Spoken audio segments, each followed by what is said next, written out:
नाशिकमधील नामांकित कंपनीत काम करणाऱ्या तरुणींवर धर्मांतरासाठी दबाव टाकल्याच्या प्रकरणाने संपूर्ण राज्य हादरले।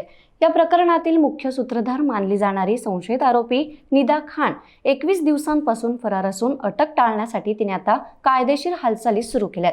पोलिसांच्या हाती लागण्यापूर्वी जामीन मिळवण्यासाठी निदा खानने वकिलांमार्फत अटकपूर्व जामिनासाठी धडपड सुरू केली आहे।